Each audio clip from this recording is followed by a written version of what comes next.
टीका का वंशिका जन करेगी उसको टीका से डायरेक्ट आप लोग देखोगे। तो ये मैं आप लोगों से पूछूंगा, कहाँ उन्होंने थोड़ा कमी की है वो देखना ध्यान से। अपन हिंदी पढ़ ली थी, एक बार संस्कृत पढ़ करके अपन आगे बढ़ेंगे। चलिए बोलिए। यह ही शुद्ध आत्मनः समस्त विभाव भावत्व मुक्तम। यह शुद्ध आत्मा समस्त विभाव भाव से मुक्त है। मनोदंडो वचनदंडः कायदंडश्चेति तेषां योग्य द्रव्य भाव कर्मणां भावान्निर्दंडः। मनोदंड, वचनदंड, कायदंड, ये जो कायदंड के योग्य द्रव्य और भाव कर्म के अभाव से ये आत्मा निर्दंड है। बहुत बढ़िया। निश्चयेन परम पदार्थ व्यतिरिक्त समस्त पदार्थ सार्था भावा निर्द्वंद्वः। निश्चय से परम पदार्थ समस्त पदार्थ, परम पदार्थ जो अन्य समस्त पदार्थ उनसे व्यतिरिक्त होने से उनके अभाव, समस्त पदार्थों का अभाव होने से वह आत्मा निर्द्वंद है। फिर से करो उसका। निश्चय से आत्मा जो परम पदार्थ है वह जो अन्य समस्त अन्य पदार्थ है उनसे व्यतिरिक्त है। परम पदार्थ के अतिरिक्त। हाँ, परम पदार्थ से जो अतिरिक्त है उनका उसमें अभाव है, इसलिए वह आत्मा समस्त पदार्थों का समूह, सार्थ ना आगे देखो पूरा, पदार्थ सार्थ भावा अभावा निर्द्वंदा, समस्त पदार्थों के समूह का अभाव होने से आत्मा निर्द्वंद है। आगे। प्रशस्ता प्रशस्त समस्त मोह राग द्वेषा भावा निर्ममः। प्रशस्त अप्रशस्त समस्त मोह राग द्वेष आदि का भाव होने से आत्मा निर्मम है। प्रशस्त अप्रशस्त समस्त मोह राग द्वेष अभावात आत्मा निर्ममा। यानी मोह राग द्वेष भी प्रशस्त और अप्रशस्त है। थोड़ा कोई क्लियर करेगा, मोह प्रशस्त कैसे है, राग प्रशस्त कैसे है और द्वेष प्रशस्त कैसे है? द्वेष भी प्रशस्त है, राग भी प्रशस्त है और मोह भी प्रशस्त है और अप्रशस्त भी है। तो प्रशस्त कैसे हो सकता, द्वेष कैसे प्रशस्त हो सकता? प्रशस्त का मतलब शुभ, अपनी भाषा में कहे तो द्वेष अच्छा कैसे हो सकता है? और एक कहा है तो कैसे, किस अपेक्षा से आचार्य देव ने यहाँ चित्रण किया है, कौन बताएगा? अपन इतना खुलासा किए बेटे, 3-3 4-4 दिन लगातार वही भी चलाया है आपको। इतना तो प्रवचन में तो ज़्यादा और क्या कहेंगे, 1-2 ही हाथ ऊंचे हुए हैं, 3 हो गए। चलो क्यों भाई? तो आप इससे सिद्ध होता है कि आप प्रवचन भी ध्यान से नहीं सुनते हो। अपन ने 3-3 4-4 बार खुलासा किया है, आपसे लोगों से पूछा है, उसके बावजूद भी आप मोह भी प्रशस्त है, राग भी प्रशस्त है, द्वेष भी प्रशस्त है। रिया बोलो। अब ध्यान सुनना, मैं फिर पूछूंगा। ये अपनी क्लास ज़्यादा है, प्रवचन कम है।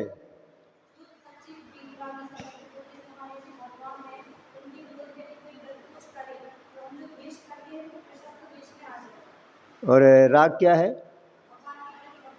भक्ति का राग। मोह क्या है?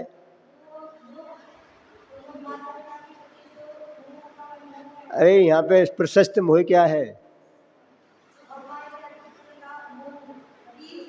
और राग क्या है?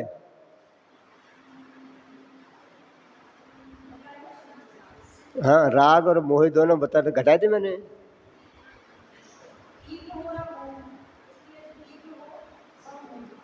भगवान की भक्ति में तीव्र लगन वह मोह है, और क्षेत्रों के प्रति, जिनवानी के प्रति, गुरु के प्रति राग होना, उनकी सेवा वृत्ति करना, ये राग है, प्रशस्त राग है।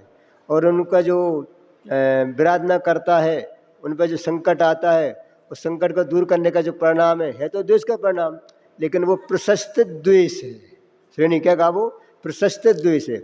अब बैठ जाओ, अब उल्टा लगा दो, परिवार कुटुंब के प्रति तीव्र लगाव, तीव्र लगाव मोह, उनके प्रति सामान्य राग, चाहना वो राग, और कोई विरोध करे उसका मुकाबला करना द्वेष। अब मोह में और राग में क्या अंतर है? जैसे अपने मोह के कारण बेटे को पढ़ने नहीं जाने दिया, जाने ही नहीं दिया, ठीक है ना? अति लगाव के कारण पढ़ाई डिस्टर्ब कर दी, उसका भविष्य नहीं देखा, और मोह के कारण मोहमंदा होकर के उसको रोक लिया। ये कहलाए मोह। बालक चला गया है लेकिन राग अभी है, बेटे का नाश्ता पहुंचा कि नहीं पहुंचा, सुबह उठता कि नहीं उठता है, तबीयत ठीक है कि नहीं है, चिंता पूरी है कि नहीं, तो ये कहलाया अप्रशस्त राग, और वो कहलाया अप्रशस्त मोह। अब ख्याल है ना। अब ऐसे हम भोजन कर रहे हैं, एक भोजन में अति आसक्ति है, अति मोह, इसके बिना भोजन नहीं करूंगा मैं, नहीं करूंगी मैं, और एक को विशेष सामान राग है, मिल जाए तो ठीक है, नहीं मिल जाए तो ठीक है। ख्याल है ना, दोनों में अंतर आ गए, मोह में और राग में। वैसे मोह की तीन दोनों संतान है, लेकिन अंतर समझ आया ना, मोह में तीव्रता है और राग में तीव्रता नहीं है, बस इतना से लगा लेना। ठीक है, राग आया तो भोजन करने का, राग चला गया, भोजन करने गए, पहुंच गए और भोजन कर लिया, और मोह है ये चाहिए तभी भोजन करूंगा, ये रखिए तुम्हारी थाली, मैं नहीं करूंगा। ख्याल है ना। द्वेष तो सीधा क्लियर है। तो ऐसे यहाँ प्रशस्त राग और प्रशस्त दोष की यहाँ पर तीनों से आत्मा रहित है। न आत्मा में मोह है, न आत्मा में राग है, न आत्मा में द्वेष है। इनका सब अभाव होने से आत्मा कैसा है? निर्मम है। आगे श्रेणी बोलो, इसकी आगे व्याख्या करो उसकी। निश्चयेन औदारिक वैक्रियक आहारक तेजस कर्मणाभिधान पंच शरीर प्रपंचा भावान निकलः। निश्चय से औदारिक, वैक्रियक, आहारक, तेजस और कारमाण, इन नाम के 5 प्रकार के जो शरीर हैं उनके प्रपंच के अभाव से निष्कल कहा गया है आत्मा को। हाँ, निश्चय 5 शरीरों का समूह, उनका प्रपंच माने उनका समूह, उससे आत्मा, उससे उनमें उनका 5 शरीरों का आत्मा में अभाव है, इसलिए कैसा है आत्मा? निकल माने निशरीर है। ठीक है ना, क्योंकि आत्मा में औदारिक, वैक्रिक, हारक, ये 5 शरीर आत्मा में नहीं है, आत्मा अनुरूप हुआ नहीं है, इसलिए आत्मा इनसे रहित है। आगे अगला। निश्चयेन परमात्मनः परद्रव्य निरवलंबत्वान् निरालंबः। निश्चय से परमात्मा के परद्रव्यों का निरअवलंबन है, इसलिए उसे निरालंब कहा गया है। हाँ आगे। मिथ्यात्व, वेद, राग, द्वेष, हास्य, रत्यरि, शोक, भय, जुगुप्सा, क्रोध, मान, माया, लोभाभिधान अभिधान अभ्यंतर 14 परिग्रह भावात निरागः।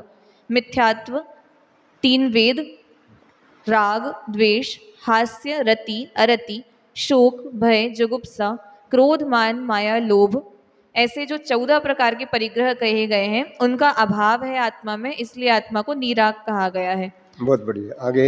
निश्चयेन निखिल दुरित मल कलंक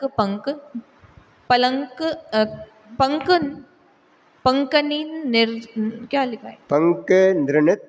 हाँ, निर्निक्त समर्थ सहज परम वीतराग सुख समुद्र मध्य निर्मग्न स्फुटित सहजावस्थात्म सहज ज्ञान गात्र पवित्रत्वात् निर्दोषः। निश्चय से समस्त जो पाप रूपी कलंक है, निश्चय से निखिल का मतलब समस्त जो समस्त पाप मल कलंक है अर्थात जो कीचड़ है उसको धो दिया है, इस धो देने में समर्थ है आत्मा। फिर उसके अलावा विशेषण दिए हैं कि सहज है, सकल है, विमल है, केवल ज्ञान नहीं, हाँ सहज है, परम वीतराग है, सुख के समुद्र के मध्य में निमग्न है, और स्फुटित सहज अवस्था मतलब प्रगट सहज अवस्था रूप है, और सहज ज्ञान शरीर के द्वारा पवित्र है। इन सब के विशेषणों के कारण आत्मा को निर्दोष कहा गया है। आत्मा को निर्दोष कहा। अदिति।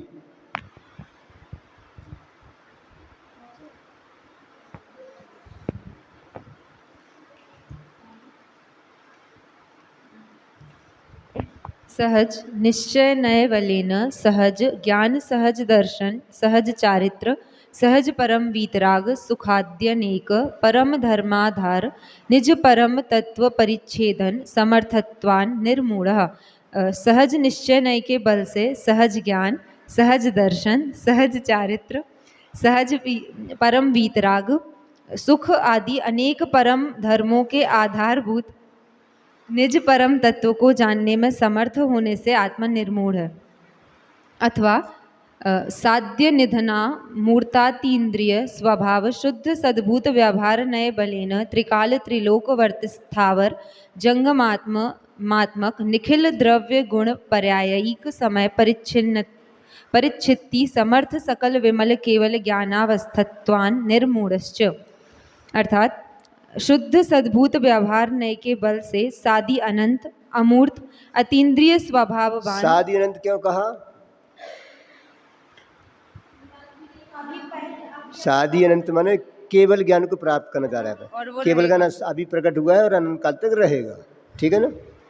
अमूर्त अतीन्द्रिय स्वभाववान तथा तीन काल और तीन लोक के स्थावर जंगम स्वरूप समस्त द्रव्य गुण पर्यायों को एक समय जानने में समर्थ संपूर्णतः निर्मल केवल ज्ञान रूप से अवस्थित होने से केवल ज्ञान स्वभावी होने से आत्मा निर्मूढ़ है। हाँ, इसमें जी कहा ना शुद्ध सद्भूत विभ्यार नयन बलेन, इसका मतलब यहाँ क्यों लिया? शुद्ध सद्भूत विभ्यार नयन, विभ्यार के बल से, शुद्ध सद्भूत विभ्यार नय के बल से क्यों लिया है? आत्मा केवल स्वभाव है, फिर ऐसे क्यों लिया? लेकिन प्रकट होगा ना तो सब जानना भी स्वभाव है, स्वभाव है कि नहीं जानना का, केवल ज्ञान का। तो ये भी जब पर को जानता है, ये भी शुद्ध सद्भूत जानने का विषय है।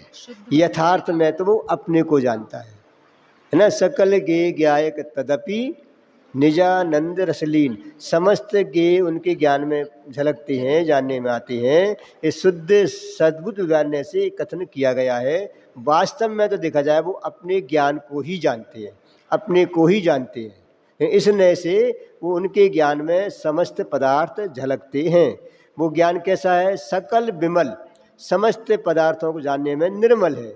ऐसे केवल ज्ञान का सामर्थ्य होने से आत्मा कैसा है? निर्मूल है, ठीक है ना। अगला लास्ट, निखिल दुरित वीर वैरिवाही निदुहु प्रवेश निज शुद्धांत तत्व दुर्ग निलयत्वान निर्भया। और समस्त पाप रूपी शूरवीर शत्रुओं की सेना जिसमें प्रवेश नहीं कर सकती, ऐसे निज शुद्ध अंतः तत्व रूप महादुर्ग में निवास करने से आत्मा निर्भय है। यहाँ पर जो निखिल दुरित वीर लिया है, तो दुरित माने यहाँ पे लिया है पाप। पाप का मतलब यहाँ पे अकेला पाप नहीं समझना, यहाँ समझना विकार परिणाम। विकार परिणाम का मतलब यहाँ पे शुभ और अशुभ दोनों समझना। अग माने यहाँ पे अकेला पाप पाप नहीं है, ये दोनों ही विकृति हैं, दोनों ही विकार हैं, दोनों ही क्षणभंगुर हैं, दोनों ही आत्मा को मुक्ति के मार्ग से अवरुद्ध करती हैं, रोकती हैं। इसलिए दोनों को शामिल किया है। इस कारण से आत्मा कैसा है? आत्मा निर्भय है। अथ अयम आत्मा, फिर आगे, अयम आत्मा युपादेयः इति, ऐसा यह आत्मा ही वस्तुतः उपादेय है। हाँ, वस्तुतः आत्मा ही आत्मा को उपादेय है। अपन हिंदी नहीं पढ़ते, अपन पढ़ लेते पूरा पूरा।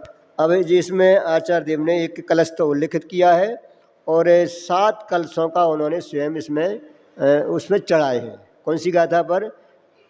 43 गाथा पे 7 कलश चढ़ाए हैं। एक कलश अलग लिया है, ऐसे 8 कलशों से उसकी विशेष और व्याख्या की है। तो एक बार अपन 7 कलशों का 8 कलशों का पाठ करेंगे, फिर सभी का एक एक समझे अर्थ पूरा पढ़ेंगे।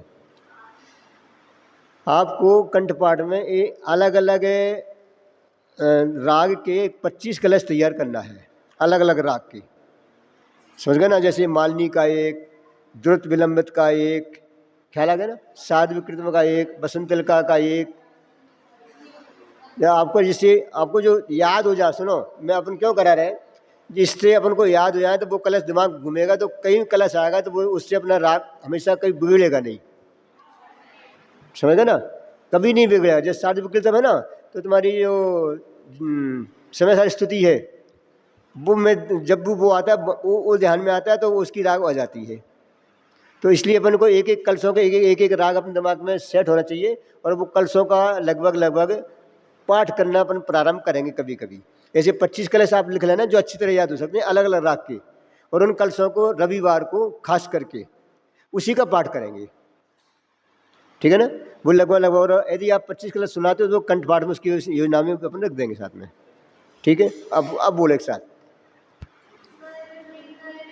व्यंजनाद्यक्षरैर्यद् रहित महित हीनं शाश्वतं मुक्ति संख्यम् अरस्तिमिररूप स्पर्शगन्धाम्बुवायु क्षिति पवन सखाड़ो तोल दे चक्रवाल दुर्गन कुठारा प्राप्त दुष्कर्म पारः परिणति दूरः प्रस्तिरागाब्धिपूरः हति विविध विकारः सत्य शर्माब्धिनीरः सपदि समय सारः पातु मामस्तमारः जयति परम तत्त्वं तत्त्वनिष्णाति पद्य प्रभु मुनि हृदयाब्जे संस्थितं निर्विकारं हति विविध विकल्पं कल्पिनामात्रिरम्यात् भव भव सुख दुःखान् मुक्तिमुक्तं बुधैर्यत् अनयत तुल्यबोधा दीनमात्मानिमात्मा सहज गुणमणिना माकरं तत्त्वसारं निज परिणति शर्मां बोधिभजन्ते मेनं भजतु भव विमुक्तै भवता प्रेरितो यः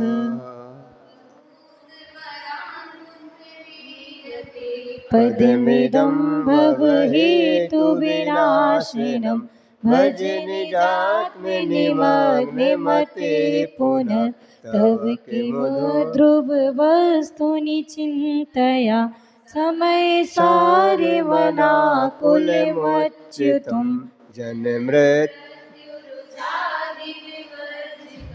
सहज निर्मल शर्मि सुधामयं समरसेन सदा परिपूज्ये निजात्मतत्त्व मुक्तं पुरा सूत्रकृता विशुद्धं बुद्ध्वा चयन्मुक्तिमुपैति भव्या तद्भावयाम्योत्तमशर्मिणोऽहम् तेमग्नं परमात्मतत्त्वं निर्द्वन्द्वमक्षय विशालवरप्रबोधम् तद्भावना परिणतो भुवि भव्यलोकात् सिद्धिं प्रयाति भवसंभव दुःख दूराम्। चलो देखते हैं अपन इसका श्लोकार्थ। जो आचार्य एवं देव रचित है अमृता स्थिति, उसमें 57 नंबर का ये श्लोक है।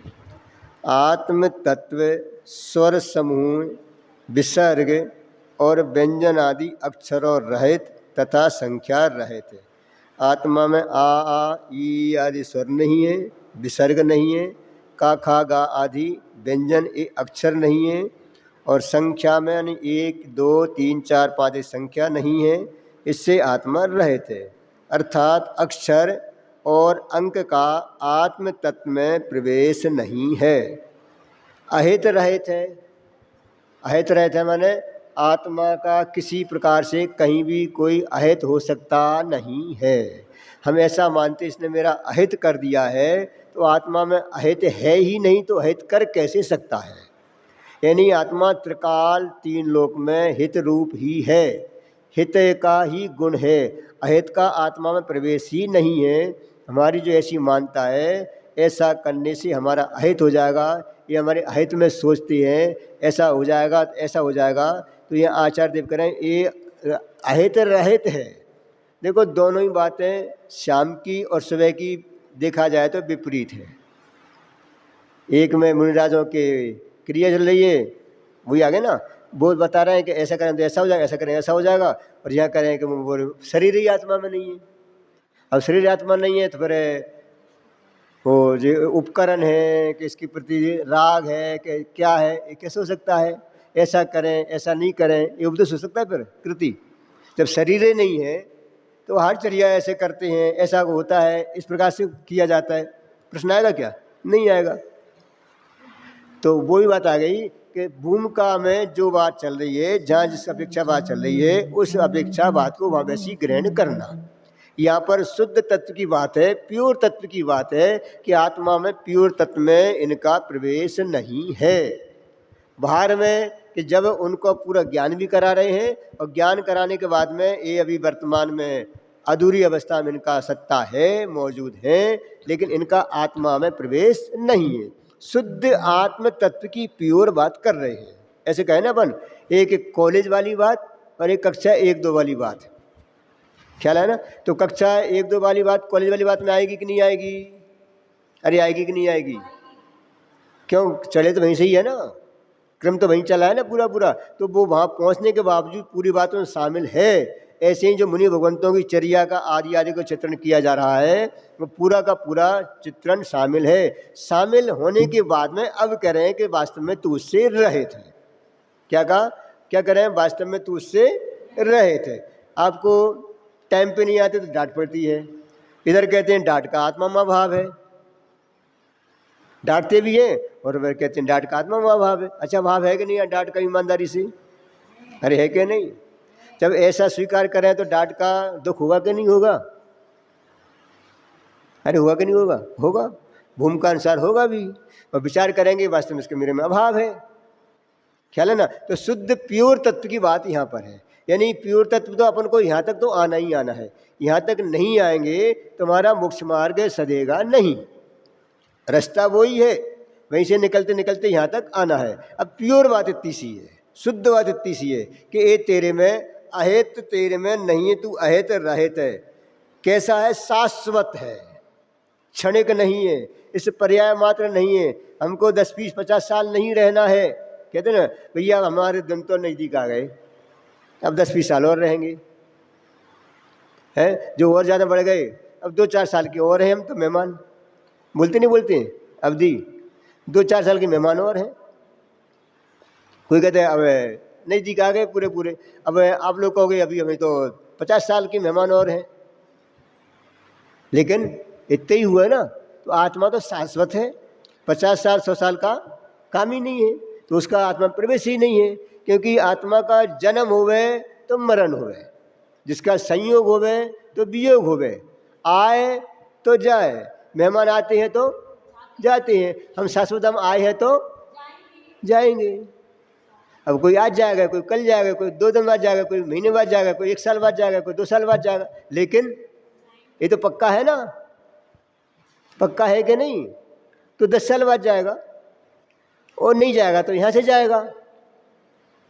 ख्याल आया ना। अरे यहाँ से वहाँ नहीं जाएगा तो यहाँ से ऊपर जाएगा, जाएगा लेकिन पक्का। आया है तो जाएगा, तो आया है तो जाएगा। यदि हमको ये ज्ञान होवे तो तकलीफ होवे, इसलिए मृत्यु को महोत्सव मनाया है, नाम ही दिया मृत्यु महोत्सव। और तो और उन्होंने कहीं पे देह छोड़ने को उपकार कहा है। अदिति, देह को छोड़ने को उपकार कहा है, इसका हम पे बहुत बड़ा उपकार है। क्यों उपकार है? कि यदि छोड़े नहीं तो हम अगले पर्याय में जाए नहीं, छोड़े नहीं तो मुनि अवस्था प्राप्त हो नहीं, मुनि अवस्था में शरीर रहे तो अभी मुक्ति प्राप्त नहीं हो। तो ये छोड़ता है, ये इसका बहुत बड़ा उपकार है। तो उपकारी का उपकार मानना चाहिए। जब मृत्यु आए तो घबराना नहीं चाहिए, ये हम पे उपकार कर रहा है। और उदाहरण तो बहुत सारे दिए हैं कि देखो एक वस्त्र नया है, एक वस्त्र पुराना है। तो जब व्यक्ति किसी को नया वस्त्र दिया जाए, पुराना वस्त्र उससे फेंको कहा जाए, तो हमको तकलीफ होती है? नहीं होती है। अरे होती है क्या? नहीं होती है। तो ऐसे ये वस्त्र पुराना हो गया। अब को हमारा ज़्यादा पुराना नहीं है, कोई कि हमारा 10 साल पुराना है, किसी के हमारा 15 साल पुराना है, किसी के हमारा 80-70 साल पुराना है, 65 साल पुराना है, लेकिन पुराना तो है ना। क्या कहा? आज का नया वस्त्र दिया जाए और पुराना फेंका जाए तो मिलेगा? लेने चाहिए।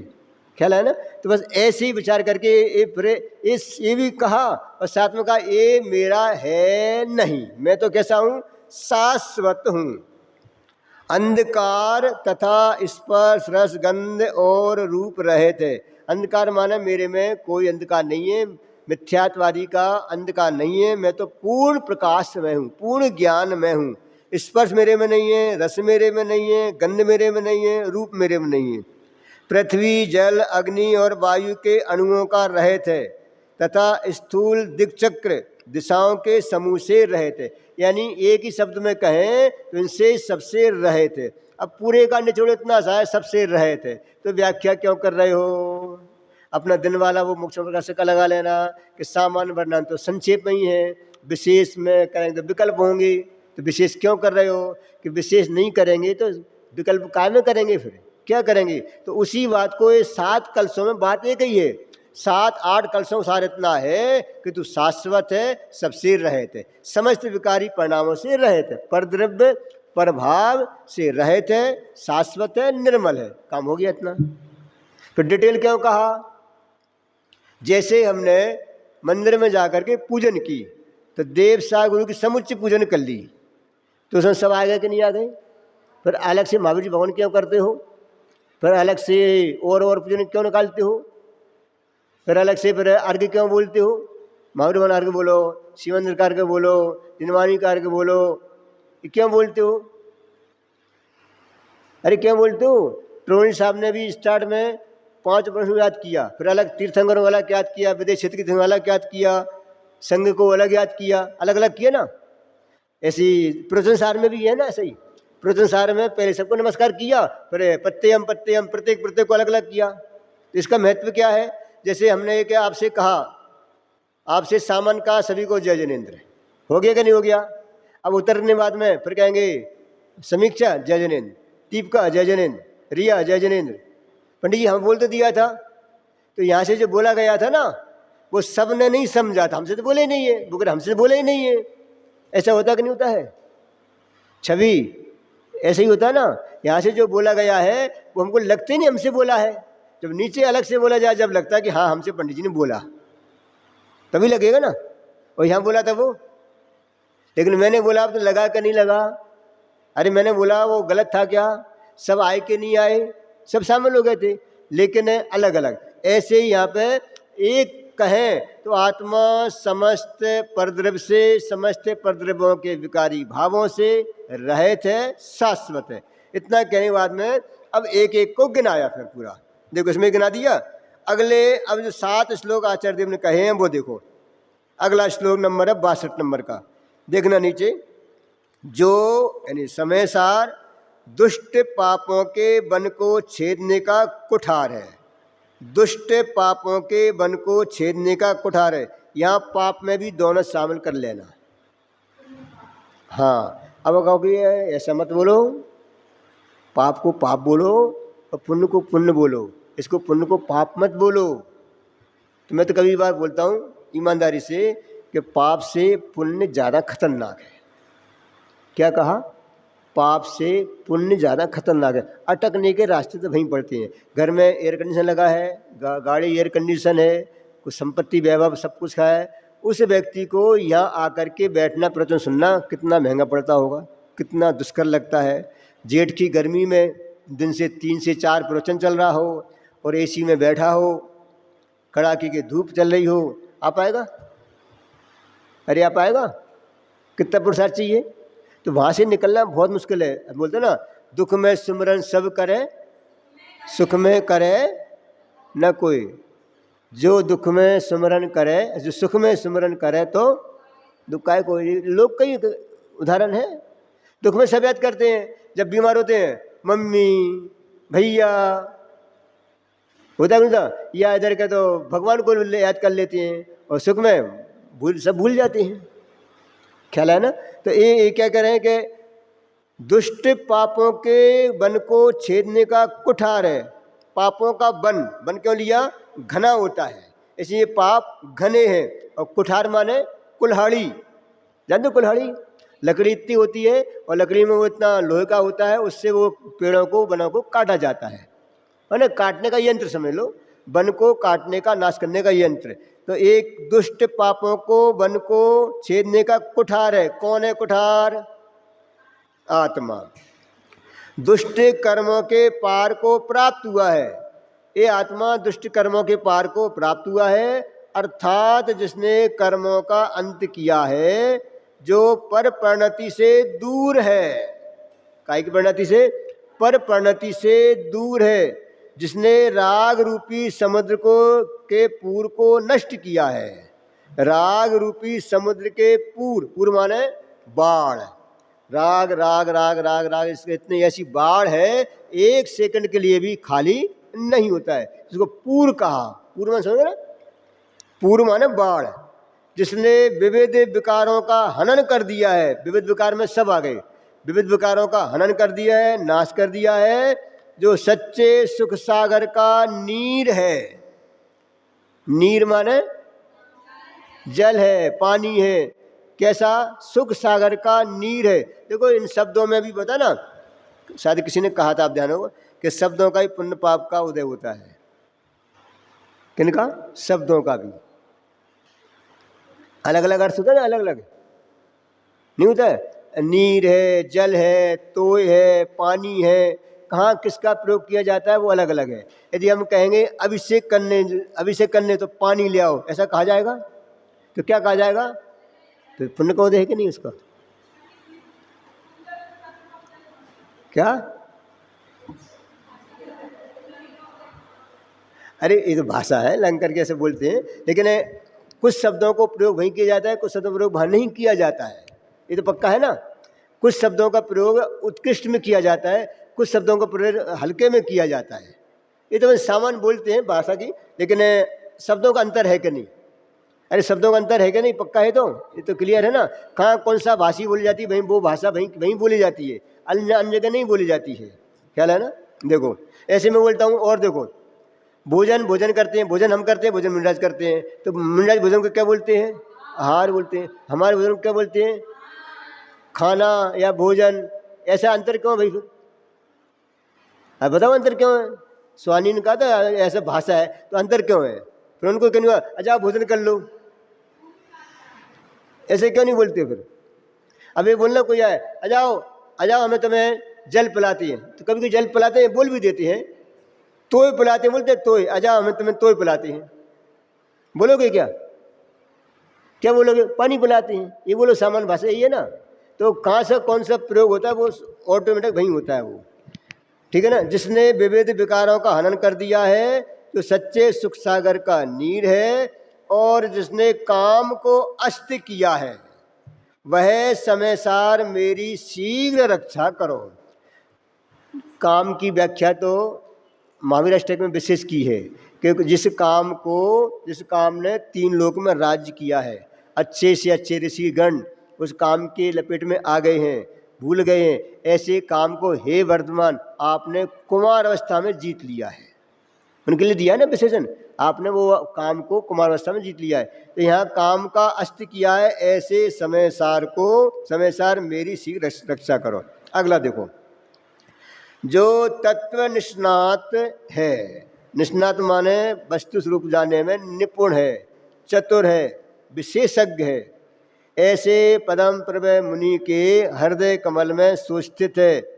जो निर्विकार है, जिसने विविध विकल्पों का हनन कर दिया है, और जिसे बुद्ध पुरुषों ने कल्पना मात्र रम्य ऐसे भव के सुखों से तथा दुखों से मुक्त कहा है, वह परम तत्व जयवंत है। आगे पढ़ो, कौन पढ़ेगा आगे? आर्य पढ़ो, श्लोक नंबर 64 का। जो आत्मा भव्यता द्वारा प्रेरित हो, यह आत्मा भव से जो आत्मा भव्यता द्वारा प्रेरित हो, यह आत्मा भव से विमुक्त होने के हेतु निरंतर इस आत्मा को भजो, कि जो आत्मा अनुपम ज्ञान के अधीन है, जो सहज गुणमणि की खान है, जो सर्व तत्वों में सार है, और जो निज परिणति के सुख सागर में मग्न होता है। विशेषता यहाँ ये है कि अपने गीत गाए जा रहे हैं, ईमानदारी के साथ अपने गीत गाए जा रहे हैं। तो रियल वास्तव में अपने गीत लगते हैं क्या? अच्छा, मैं एक को बुलाकर यहाँ उसकी महिमा गाऊं, प्रांशी को बुलाऊं और यहाँ उसकी महिमा गाऊं, तो कितना अच्छा लगता है। लगता है। अरे कभी कभी तो सभा में, बड़ी सभा लग रही हो और सभा में किसी व्यक्ति का नाम लिया जाए ना तो अंदर से वो प्रफुल्लित हो जाता है। इतनी बड़ी सभा में मुझे याद किया श्रुति, इतनी बड़ी सभा में 10 लोगों को सुनाता है। अरे पंडित जी सुनो सुनो सुनो, वो पंडित जी ने, विपिन जी ने या तुम्हारे डॉक्टर साहब ने बड़ी सभा में मुझसे पूछा। कितनी महिमा आती है? और ये किसकी महिमा चल रही है? लिपि जी महिमा किसकी चल रही है? मेरी। यहाँ पर उल्लास आ रहा है, प्रमाद आ रहा है। आज छुट्टी कर दो, आज बोर हो गए, थक गए, कैसे बैठेंगे? कहाँ आ रहा है उल्लास? क्यों सभी हैं ऐसे बैठ गए जैसे पता नहीं किसी ने कोई डांट दिया हो, फटकार दिया हो, उल्टा सीधा बोल दिया हो। तो अपनी अपनी बात चले, वहाँ प्रसन्न नहीं होना चाहिए क्या? है भागश्री बहुत अच्छी है, बहुत बढ़िया, बच्चों को देखती है तो भागश्री फूल करके मोटी कुप्पा हो जाती है। शुद्ध भाषा में कहते हैं यदि प्रशंसा करे तो फूल के कुप्पा हो जाते हैं, समझे ना। और जो वास्तव में हमारा गुणानुवाद चल रहा है, वास्तव में हमारी महिमा चल रही है, वहाँ हम ऐसे बैठे हैं, पता नहीं क्या हो गया है, घर में क्या कुछ अनर्थ हो गया है, क्या हो गया है। तो ये क्या है? अपनी प्रशंसा चले, अपने गुणानुवाद चले तो अंदर से प्रफुल्लता आना चाहिए। छवि कुछ कर रहे हो बेटा काम? क्या कर रहे हो? इसी यही लिख रहे हो? बताने क्या लिखा है? खड़े होकर बोलो एक बार, क्या लिखा है आपने? इसमें तो ही लिखा है, लिख तो उसमें रहे, दूसरे में इसमें से लिख रहे थे। तो फर्जी तो नहीं लिख रहे ना अभी का, अलग काम कर रहे थे, इसको छोड़ अलग काम कर रहे थे ना कुल मिला करके। अच्छा इसी के लिख रहे थे। तो अभी क्या बोल रहे थे बताना, अभी क्या बोल रहे थे?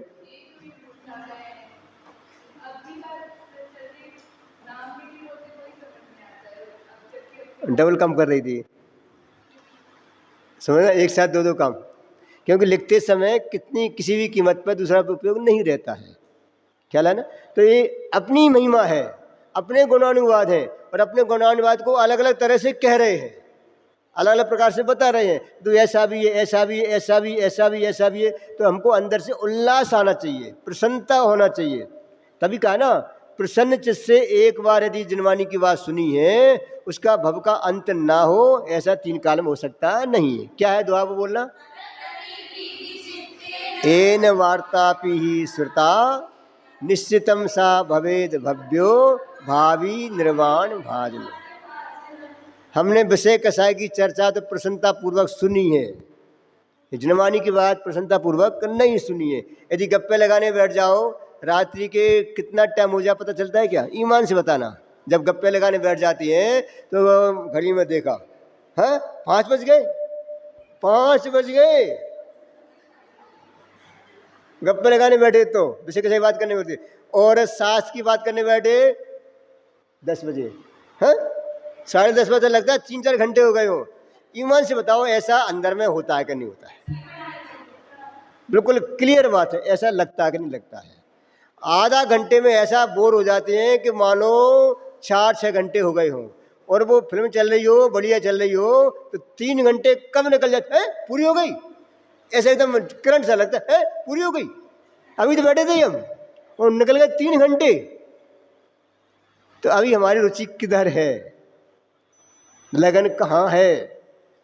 जैसे ही मूवी का नाम जाहिर होता है, कितनी प्रसन्नता होती है। ईमान से बोल रहे ना, अंदर से, कहने की आवश्यकता नहीं है। बागशी ने कहा कि आज शास्त्री वर्ग को अभी मूवी दिखाई जाएगी, तो क्या लगेगा अंदर अंदर? कृति, कैसा आनंद आएगा? कृति बोल रही नहीं आएगा। भाई इसको मत दिखाना, अब ध्यान रखना आगे, ख्याल है ना। तो ये मेरी बात चले और मुझे प्रसन्नता ना आए, ऐसा 3 काल में होना नहीं चाहिए। अरे जी होता है, यही कारण है कि हमको यहाँ रस नहीं पकता है, वहाँ रस पकता है, और जहाँ रस पकता है वो काम ना होवे, ऐसा 3 काल में हो सकता नहीं है। ये किसकी महिमा चल रही है? ये महिमा मेरी चल रही है, ऐसा स्वरूप मेरा है। क्या करें देखो, पूरा है ना। जो आत्मा भव्यता द्वारा प्रेरित हो, यह आत्मा भव से विमुक्त होने के हेतु निरंतर इस आत्मा को भजो।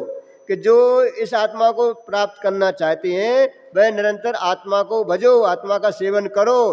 अनुपम ज्ञान के ये अधीन है, जो सहज गुण मणि की खान है, गुण रूपी रत्नों की जो सहज में खान है, जो तत्वों में सार है, और जो निज गुण परिणति के सुख सागर में मग्न होता है। जो अंदर में सुख सागर भरा हुआ है, लबालब सुख भरा हुआ है, उसमें मग्न होता है, ऐसे आत्मा को तुम भजो। ये नंबर हुआ पर 64। अगला बोलना एक बार। निज आत्मा में लीन बुद्धि वाले तथा भव से और भोग से परांगमुख हुए हे यति, तू भव हेतु का विनाश करने वाले ऐसे इस ध्रुव पद को भज। अध्रुव वस्तु की चिंता से तुझे क्या प्रयोजन है? यानी इसी को भज, अध्रुव को भजने से तुझे क्या प्रयोजन, विषय कसाय के भजने से तुझे क्या प्रयोजन, यानी क्या मिलने वाला है, समझ ना। इसी का अध्ययन कर, इसी का मनन कर, इसी का चिंतन कर, इसी में लीन हो। अन्न से क्या प्रयोजन है? क्या प्रयोजन का मतलब, अन्न से तुझे कुछ भी हासिल होने वाला नहीं है, तेरा दुख का अभाव होने वाला नहीं है, इसी से तेरे दुख का अभाव होगा। ये बात यहाँ सिद्ध करना चाहती है। और पढ़ लो तीनों जो अनाकुल है, अच्युत है, जन्म मृत्यु रोग आदि रहित है, सहज निर्मल सुखामृतमय है, उस समय सार को मैं समरस द्वारा सदा पूछता हूँ। जो अनाकुल है, अच्युत माने जो च्युत नहीं होता है, स्खलित नहीं होता है, अपने स्वरूप से हटता नहीं है, ठीक है ना। ऐसा है जन्म मृत्यु रोग आदि रहित है, न मेरे में जन्म है, न मेरे में मृत्यु है, और न मेरे में रोग है, मैं इससे सबसे रहित हूँ, सहज निर्मल सुख अमृत में हूँ। ऐसे समय सार को समरस समता भाव द्वारा सदा पूजता हूँ। कौन कह रहे हैं? आचार्य पदम प्रभधारी देव कह रहे हैं, ठीक है ना। अगला। इस प्रकार पहले निजज्ञ सूत्रकार ने अर्थात आत्मज्ञानी सूत्रकर्ता श्रीमद् भगवत कुंद कुंद आचार्य देव ने जिस निजात्म तत्व का वर्णन किया और जिसे जानकर भव्य जीव मुक्ति को प्राप्त करते हैं, उस निजात्म तत्व को उत्तम सुख की प्राप्ति के हेतु मैं भाता हूँ। निजज्ञ माने निज का ज्ञान, ज्ञान जानने का अर्थ में ना, तो निज के ज्ञान जो का जो सूत्र है, यानी कि आत्मज्ञानी जो सूत्र करता है, कौन है? श्रीमद् भगवत कुंद कुंदाचार्य देव। उन्होंने क्या कहा? जिस निजात्म तत्व का वर्णन किया और जिसे जानकर भव्य जीव मुक्ति को प्राप्त करते हैं, उस निजान तत्व को उत्तम सुख की प्राप्ति के हेतु मैं भाता हूँ। यह आचार्य देव अपने लिए कह रहे हैं, हम अपने लिए पढ़े कि हम भी इसलिए इसको यहाँ भाते हैं। अंतिम।